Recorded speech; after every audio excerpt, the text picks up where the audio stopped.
सुभान अल्लाह, एक हदीस में आता है कि अल्लाह ताला ना मुस्कुराते हैं उस बंदे के ऊपर।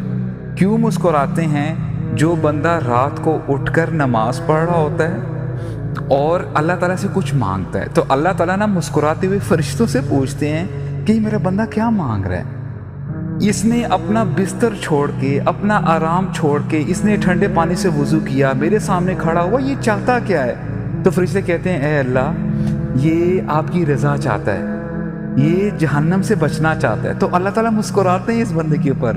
अल्लाहु अकबर। यानी हमें ये मुस्कुराहट ज़्यादा महबूब होनी चाहिए, बजाय इसके कि हम अल्लाह ताला को नाराज़ करें और लोगों को जो है खुश करने के पीछे जो है हम हलाल हराम की तमीज़ छोड़ दें।